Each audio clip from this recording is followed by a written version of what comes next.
paz do Senhor, meus queridos irmãos e irmãs que estão aí. Nós estamos iniciando o trimestre novo, lição nova. Olha que linda lição que temos, Salmos. Salmos. Hoje vamos começar com a lição número 1. Quem vos fala aqui é o professor Ronald. Sou professor do Instituto Teológico Metanoem. Prazer em servir aos irmãos, principalmente aqueles que dão aulas. Vamos acrescentando algumas informações que podem ajudar vocês e colocando à disposição de vocês esses slides que será passado aqui, usado em nossas gravações, tá? Nós deixamos à disposição dos irmãos que queiram usar na sua EBD, ok? Hoje a lição é Salmos, um guia devocional para o cristão. Nosso texto áureo está no Salmos 98, versículo 5, onde nos diz: cantai louvores ao Senhor com a harpa, com a harpa e a voz do canto. A nossa verdade aplicada diz: o livro de Salmos muito contribui para a vida de adoração e oração do discípulo de Cristo. Nós temos três objetivos. Primeiro, apresentar uma visão panorâmica dos Salmos. Depois, mostrar a importância dos cânticos, destacar alguns termos específicos dos Salmos. Nosso texto de referência: Salmos 42:1, Salmos 44:1 e 45:1. Leia, por favor, eu já vou para a matéria. A introdução diz: é provável que a maioria dos cristãos tenha recorrido ao livro dos Salmos em algum momento de sua vida, seja de angústia, seja de alegria. O livro de Salmos é um livro muito lindo, né, irmãos? Que eu creio que a maioria dos cristãos sempre está recorrendo a ele, né? Tem palavras tanto de motivação como de ânimo, né? O livro de Salmos é um material de excelência para curar nossos estados emocionais. Nós vamos ver aqui os títulos, divisão do livro e dos autores. 3 pontos, ok? Os títulos, vamos analisar o título, a divisão e os prováveis autores, como nós já dissemos. O título Salmos, Salmos vem do hebraico, que é Tehillim. Então, no hebraico, esse termo Salmos, Tehillim, vem traduzido para louvor. Então, trata-se de composições métricas do inário de Israel. Então, quando lemos Salmos, nós temos um inário. Por consequência de ser um inário, nós não falamos, nós vamos ler Salmo capítulo 1. Vamos ler o Salmo número 1. Por quê? Porque é um inário, tá bom? Outra questão é que cantar, é interessante essa colocação de Matteo Henry. Cantar auxilia a memória a expressar e incentivar todos os outros afetos, bem como a alegria. Então, essa questão de cantar, é uma expressão bem natural, que pode nos motivar, mexer, com as emoções, seja, claro, de tristeza, se for uma música melancólica, seja de alegria, Mas cantar em si, ela auxilia a memória a se expressar, Às vezes nós estamos com os pensamentos, e ficamos meio ruim, então a música, o cantar, auxilia a expressar e incentivar os outros afetos, assim como a alegria. O título nos versos, título dos versos, que seria os versos de Tehillim, ensinam, alertam e trazem à memória os feitos e agir de Deus. Veja, os versos dos Salmos é verso por quê? Porque é inário, é poesia, Então, não tem versículo, tem versos. Tá? Então, os versos de Tehillim ensinam, alertam e trazem à memória os feitos e agir de Deus. Quando você olha para o futuro e não vê esperança, meu irmão, minha irmã, olha para o passado e veja o quanto Deus tem feito e agido ao teu favor. Gratidão, tá? A gratidão é um recurso de fortalecimento e os salmos te convidam a isso. Os salmos nos ensinam, nos alertam e trazem à memória os feitos e o agir de Deus. Então, quando o salmista, ele convida a sua própria alma e diz: bendize a minha alma ao Senhor e tudo que é em mim, bendiga o seu santo nome, e bendize a minha alma ao Senhor e não te esqueças de nenhum dos seus benefícios. Tá? Então, quando eu me lembro dos benefícios de Deus, isso motiva, tá, meu estado presente, me dá forças para eu ir para a frente. Amém? Então, os salmos são material terapêutico de excelência. A divisão do livro é comum a divisão em 5 livros, tá? Que começa no Salmos 1, depois Salmos 42, Salmos 73, 90 e 107. Inicia com um salmo que exalta a relevância de meditação na palavra de Deus e encerra com uma exortação para louvar ao Senhor, que é o Salmo 150. Então, inicia pensando e termina louvando. É o que eu disse anteriormente. Tá? Quando nós pensamos no que Deus fez, nós acabamos louvando a Ele por aquilo que há de fazer, não somente hoje, mas no futuro. Então, o Salmo número 1 diz assim, versículo 2 somente vamos ler, né, para nós, porque o tempo é pouco. Então, antes disse: tem o seu prazer na lei do Senhor e na sua lei medita de dia e de noite. Veja, eu quero deixar mais claro essa questão de meditar. No hebraico, hagag, tá? Que é gemer de prazer, rugir ou rosnar como leão, pronunciar, falar, meditar, imaginando e estudar. Tudo isso significa a palavra meditar, tá? Quando diz gemer do prazer, é uma expressão, né, de prazer. No Strong ele disse assim, como quando alguém experimenta o vinho e ele diz: que delícia, né? Esse gemer de prazer que diz, tá? Então, ao meditar a palavra de Deus, quem é amante da palavra sabe que tem momentos que estamos lendo a palavra e diz: nossa, que delícia essa palavra, como mexeu com a gente, tá? Esse é o gemer de prazer.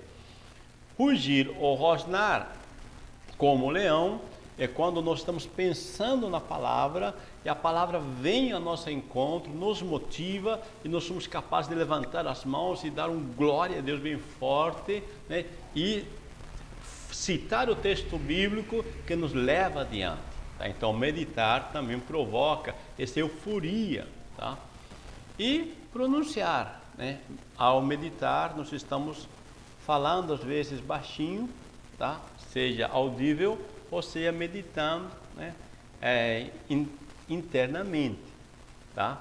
E meditar imaginando, tá? Então, a palavra hagar, tá? É meditar imaginando. Então, eu estou lendo a palavra de Deus e eu estou me imaginando dentro daquele cenário, tá? Eu vou dar um exemplo. Eu estou lendo Davi derrotando Golias. Então, eu começo a imaginar, tá, todo esse cenário e eu sei, então, que assim como Davi venceu o gigante, eu posso vencer também, tá? Então, eu meditei imaginando e eu estudar também. Autores. O maior número de salmos é atribuído a Davi, que seriam 73 salmos. Os outros possíveis autores são Moisés, Salomão, Asaf, Emar, Etá e os filhos de Corá. E ainda outros não têm autoria, tá, clara, então são desconhecidas. Salmos 50, 1, 2 e 10. Quais são as principais características do livro? Que é uma poesia hebraica, e como poesia hebraica ela usa o acróstico e usa o refrão. Então é classificada como literatura poética, o livro dos Salmos, expressões que ele usa que retratam emoção, ritmo e linguagem metafórica. Tá? A linguagem metafórica são linguagens de comparações. Por exemplo, quando o salmista disse assim que diante do Senhor, né, os montes e as montanhas saltam como cordeiro, é uma linguagem metafórica.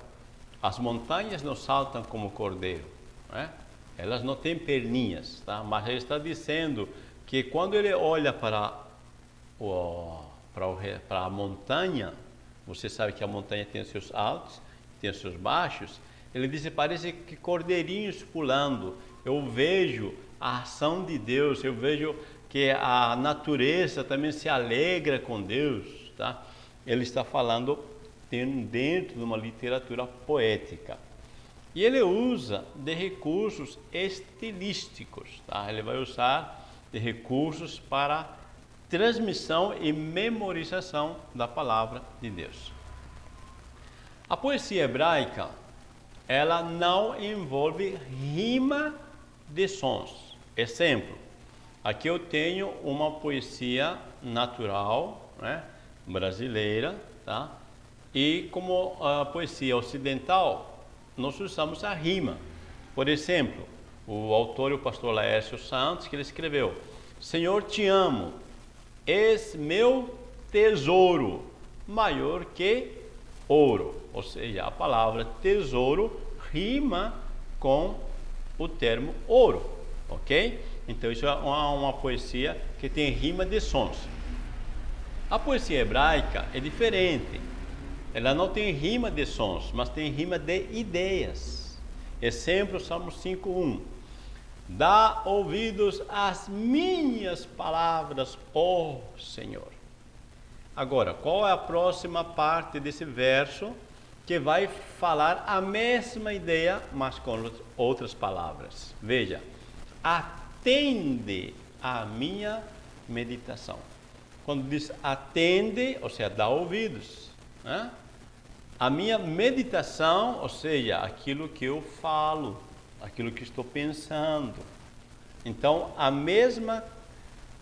o mesmo sentido da primeira frase tem a segunda frase, tá bom? Então, isso é a poesia hebraica. É chamado também de paralelismo, tá ok? Então, a poesia hebraica é diferente da poesia ocidental. Por que eles usam assim? Porque é o melhor método de transmitir a ideia. Esta poesia, independente da tradução que ela venha a ocorrer, seja no inglês, espanhol, português, francês, não perde sua mensagem.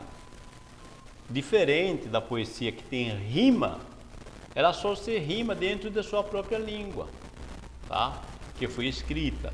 Então a poesia hebraica, por isso, Deus se inspirou de uma forma que a mensagem seja contínua. Acrósticos, ele usa também o conjunto das primeiras letras de cada verso forma uma palavra, tá? Então um acróstico é isso que eu fiz aqui para você. Veja, eu escrevi Jesus, tá vendo? O conjunto das primeiras letras de cada verso forma uma palavra, Jesus. Só que aí eu faço uma mensagem: Jesus me amou, Ele não esperou eu melhorar, salvou-me pagando o que eu devia, uma morte horrível foi o preço, somente Ele me ama assim. Tá? Então fiz uma poesia com o nome Jesus, tá? Isso se chama acróstico. E na Bíblia, como é que está esse acróstico? Tá? Ele está dessa forma, ou tá, essa forma que eu apresentei anteriormente, tá? Está em alguns textos, tá? Ele vai pegar palavras em hebraico e vai colocar assim, ou ele vai fazer na sequência alfabética. Veja, Salmo 119 é muito bom nisso. Então você tem assim: Aleph, Bet, Gimel. Tá? O que é isso? Aleph, Bet, Gimel e a sequência a seguir, tá? São palavras, letras, tá? Do alfabeto hebraico. Tá? Então, esse é um acróstico. Salmo 119 é um acróstico porque é escrito segundo a ordem alfabética do hebraico. O refrão é a repetição de uma frase ou fórmula. O Salmo 136 é um bom modelo. Veja: louvai ao Senhor porque Ele é bom, porque a sua benignidade dura para sempre. Louvai ao Deus dos deuses, porque a sua benignidade é para sempre. Louvai ao Senhor dos senhores, porque a sua benignidade é para sempre. Então, essas palavras, porque a sua benignidade dura para sempre, é o que? É o refrão, tá bom? Vamos esclarecer algumas expressões que estão nos Salmos. Selá, Higayon e Mictão. Jedutum é masquil e a palavra degraus. Então vamos ver prováveis significados, tá? Prováveis porque existem algumas discordâncias, né, dessas palavras. Selá, tá? Selá é considerada como uma pausa musical e uma ligação entre as partes ou interlúdio musical. Tá? Então seria um simbolismo musical, tá? Uma pausa musical.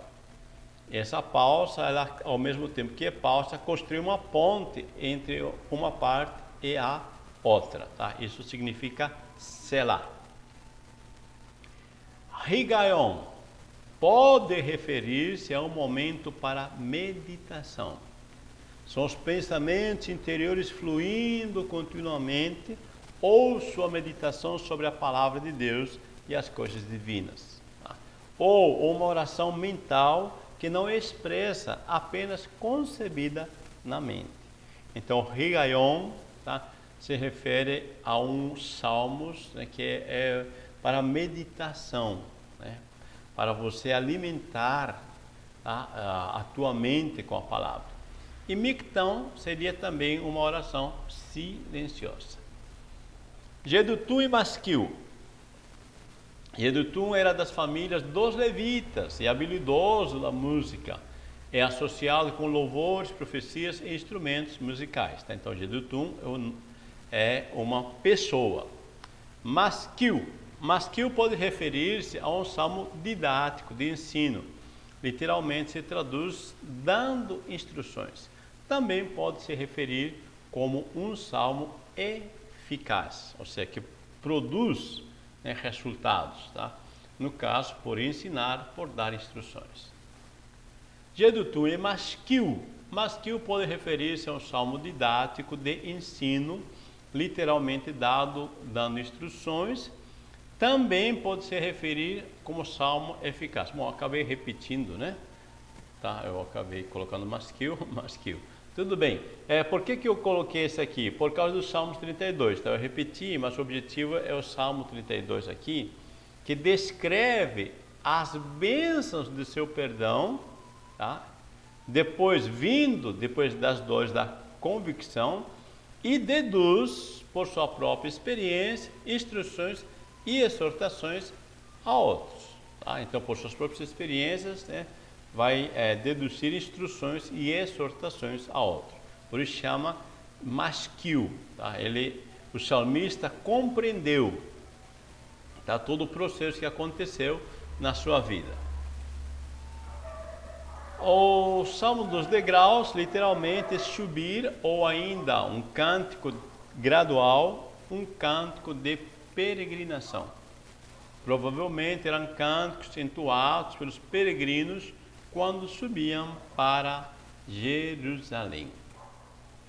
Bom, meus amados, nós terminamos, tá? São informações gerais, mas você vê como é necessário estudar os Salmos. O livro de Salmos é um indispensável guia para louvor, oração, tanto individual como coletivo. Amém? Se você não inscreveu no nosso canal, inscreva-se no nosso canal, deixe seu like, ou seja, sua curtida, tá? Nós aprendemos hoje, apresentamos uma visão panorâmica dos salmos, mostramos a importância dos cânticos, destacamos alguns termos específicos dos salmos. Deus abençoe meu irmão, minha irmã, uma boa EBD para você.